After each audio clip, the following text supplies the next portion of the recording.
આજે હું તમારી સાથે ખૂબ જ ટેસ્ટી હેલ્ધી એવું મિલ્કશેકની રેસિપી શેર કરીશ. આ મિલ્કશેક આપણે નોર્મલી બહાર જતા હોઈએ છીએ પીવા, પણ બજાર કરતાં હેલ્ધી બને છે, ઘરે ટેસ્ટી બને છે અને સસ્તું પણ પડે છે બજાર કરતાં. અને બજારમાં તમને ખબર નથી કે કેવા ઇન્ગ્રીડિયન્ટ્સ યુઝ થયા છે.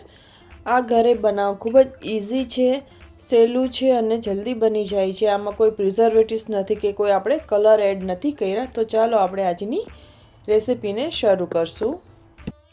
Hello friends, welcome to my channel. આજે આપણે બનાવશું બદામ મિલ્કશેક. બદામ મિલ્કશેક એક ખૂબ જ ટેસ્ટી અને હેલ્ધી એવું ડ્રિંક છે. નોર્મલી આપણે બજારમાંથી પીવા જતા હોઈએ છીએ, એના કરતાં પણ આપણે ઘરે ચોખ્ખું બનાવી શકીએ છીએ. તો અહીં મેં બદામને કલાક માટે ગરમ પાણીમાં પલાળી છે. એકદમ ગરમ પાણીમાં તમે પલાળશો તો એની છાલ ઇઝીલી નીકળી જશે. આપણે આ બદામની બધી છાલને પીલને કાઢી લેવાની છે, બધી સ્કિનને એની. બદામની છાલને જો તમારે ઇઝીલી કાઢવી હોય તો તમે ગરમ પાણીમાં જ પલાળજો. ઓવરનાઇટ પલાળવા કરતાં એકદમ ગરમ પાણીમાં તમે કલાક માટે પણ પલાળશો તો પણ આ છાલ ઇઝીલી આ રીતની, જેવી રીતે તમે પ્રેસ કરશો છાલને અહીંથી આ રીતની, તો તરત નીકળી જાય છે આ રીતે. તો તમારે એને ઉખેડવી નહીં પડે નખેથી, આ રીતે જસ્ટ તમારે એને પ્રેસ કરવાનું તો છાલ ઇઝીલી આવી જશે. તો બદામને મેં બધી પીલ ઓફ કરી લીધી છે, ઇઝીલી પીલ ઓફ થઈ જાય છે ગરમ પાણીમાં પલાળશો એટલે. બદામમાં 25 થી 30 હશે, તમે ડિપેન્ડ છે તમારે કેટલું મિલ્કશેક બનાવવું છે. આટલી બદામમાં આપણે 1 લીટર મિલ્ક યુઝ કરશું. 25 થી 30 બદામ લેવી અથવા તો 50 થી 75 ગ્રામ જેટલી બદામ લેવી. તો અહીં મેં એક પેન લીધું છે, પેનને આપણે ગરમ કરવા મૂકી દઈશું. એમાં આપણે થોડું એવું 3 થી 4 ચમચી જેટલું પાણી એડ કરશું અને પછી એને પાણીને આપણે ગરમ કરશું. તો પાણી આપણું ગરમ થઈ ગયું છે, તમે જોઈ શકતા હશો પાણીમાંથી સ્ટીમ વરાળ બહાર આવે છે. તો હવે આપણે દૂધને એડ કરી દઈશું. આ રીતે આપણે દૂધ એડ કરવાથી પાણીમાં ગરમ કરીને આપણું દૂધ બેસતું નથી નીચે, બળશે નહીં દૂધ આપણું. અને હવે એને આપણે એક બોઇલ આવે ત્યાં સુધી એને ગરમ કરશું. તો મીડિયમ ગેસ કરી દીધો છે. દૂધ ગરમ થાય ત્યાં સુધીમાં આપણે આમાંથી જ થોડું દૂધ લઈ લઈશું અને આપણે બદામની પેસ્ટ બનાવી લઈશું. મિક્સર જારમાં આપણે થોડું દૂધ એડ કરી દઈશું. હવે એમાં જ આપણે જે બદામ પીલ કરીને રાખી છે એડ કરી દઈશું. અને હું આમાં જ 1 ટેબલસ્પૂન થી 1.5 ટેબલસ્પૂન જેટલો કસ્ટર્ડ પાવડર લીધો છે, એ પણ હું એડ કરી દઈશ. એટલે સારી રીતે મિક્સરમાં બદામ અને કસ્ટર્ડ પાવડરની પેસ્ટ સારી રીતે બની જશે. તમારે કસ્ટર્ડ પાવડરને એમનેમ દૂધમાં મિક્સ કરવો હોય તો એમ પણ કરી શકો છો, પણ આ સારી રીતે આમાં ઇઝીલી મિક્સ થઈ જાય છે. તો આની પેસ્ટ કરી લઉં છું. અને મેં થોડું કેસર પણ લીધું છે. થોડું કેસર હું આમાં એડ કરીશ મિલ્કશેકમાં અને થોડું આ પીસવામાં જ એડ કરી દઉં છું. એટલે એનો પણ સારો એવો કલર અને સ્વાદ આવી જશે કેસરનો. તો હવે આપણે આને સરસ સ્મૂધ એવી પેસ્ટ બનાવી લેશું. તો બદામ અને આપણે કસ્ટર્ડ પાવડર અને કેસરને સારી રીતે મિક્સ કરી લીધું છે, તમે જોઈ શકતા હશો. એકદમ સરસ ક્રીમી થઈ ગયું છે. હવે આપણે દૂધનો એક ઉભરો આવશે પછી આપણે આ પેસ્ટ આમાં એડ કરશું.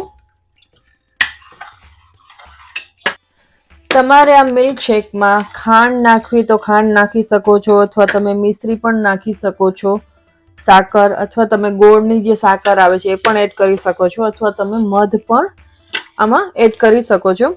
તો હું આજે શુગરની જગ્યાએ મિશ્રી જે આવે છે રોક શુગર એ એડ કરું છું. તો હું આને અધકચરી પહેલા ખાંડી લઈશ અને પછી દૂધમાં હું એડ કરી દઈશ. તો મેં મિશ્રીને ખાંડી લીધી છે આ રીતની, તમે જોઈ શકતા હશો. તો તમે તમારા સ્વાદ અનુસાર લઈ શકો છો. પહેલા હું થોડી જ એડ કરીશ, પછી એને આપણે ટેસ્ટ કરીને એનો સ્વીટનેસ એડજસ્ટ કરી શકશું. થોડી મેં રાખી દીધી છે. હવે જે મેં કેસર લીધું છે એ પણ હું આમાં એડ કરી દઈશ.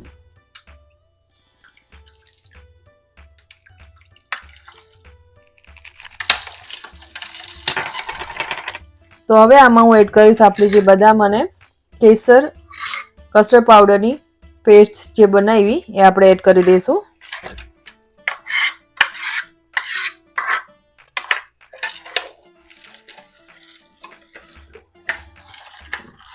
હવે આપણે આને હલાવતું રહેવાનું છે ઘટ થાય ત્યાં સુધી. જે આ મિક્સર જારમાં જે પેસ્ટ વધી છે એમાં આપણે થોડું દૂધ લઈને હલાવી લેશું અને પાછું એને દૂધમાં એડ કરી દઈશું.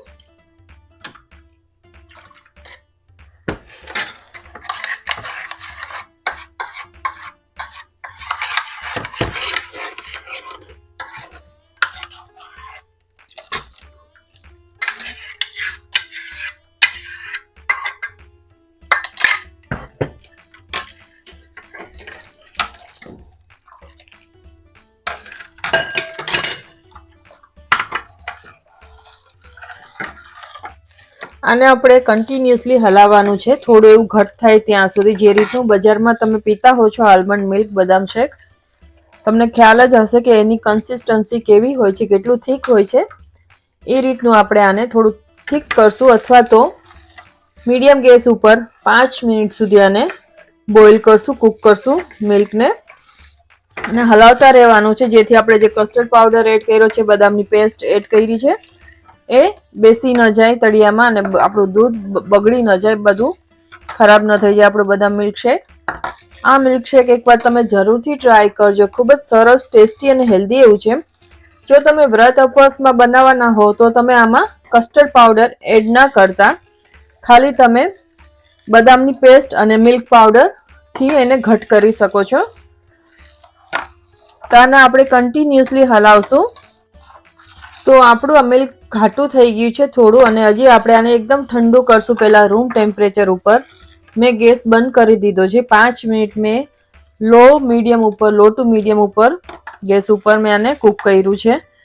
હવે મેં ગેસ બંધ કરી દીધો છે, પણ હું આને થોડી વાર હલાવતી રહીશ એટલે એમાંથી જ્યાં સ્ટીમ, ધુવાડો, વરાળ નીકળે છે બધું નીકળી જાય, જલ્દી ઠંડુ થઈ જાય. અથવા તમે બરફમાં પણ રાખી શકો છો, નીચે બરફની થાળીમાં રાખીને વાસણ રાખી દેવું તો પણ જલ્દી ઠંડુ થઈ જશે.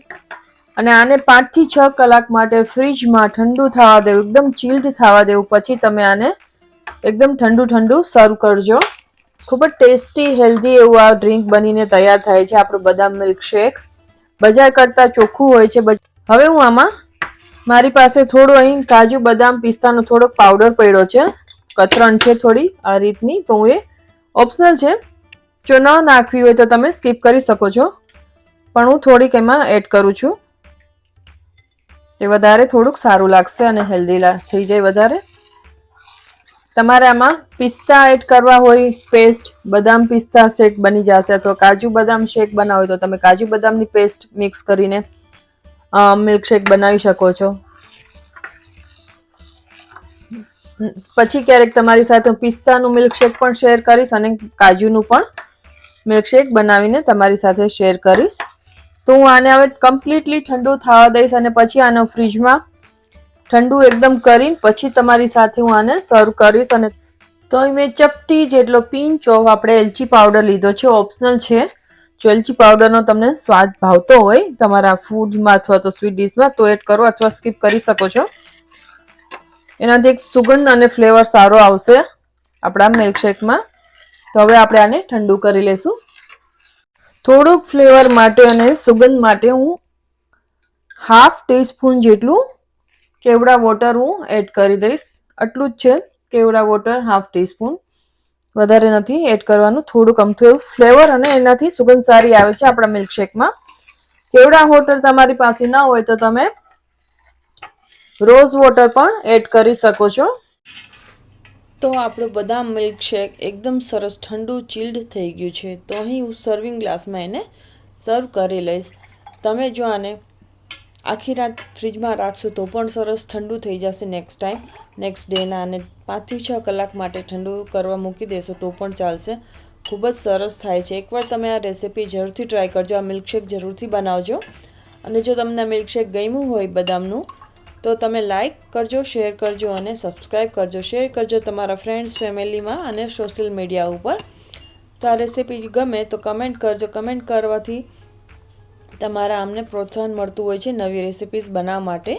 તો અત્યારે હું અહીં થોડીક મેં બદામની કતરણ લીધી છે, એને ઉપરથી ગાર્નિશ કરી દઈશ બદામની કતરણ, અથવા તો તમારા કોઈ પણ ડ્રાયફ્રૂટ્સ તમારી ચોઈસનું તમે ગાર્નિશ કરી શકો છો. હવે અહીં મેં થોડા પિસ્તાને પણ સુધારી લીધા છે, એને પણ હું ઉપરથી ગાર્નિશ કરી દઈશ. આ રીતનું બદામ શેક બનાવવાથી ઉપરથી ગાર્નિશ કરીને પીવાથી સરસથી એવો ક્રંચ આવે છે મોઢામાં નટ્સનો, અને ખૂબ જ સરસ ટેસ્ટી એવું લાગે છે અને હેલ્ધી પણ છે. માર્કેટ કરતાં તમને સસ્તું પણ પડશે અને ચોખ્ખું પણ તમે ઘરે બનાવી શકો છો. તો ટ્રાય કરો આ રેસીપી.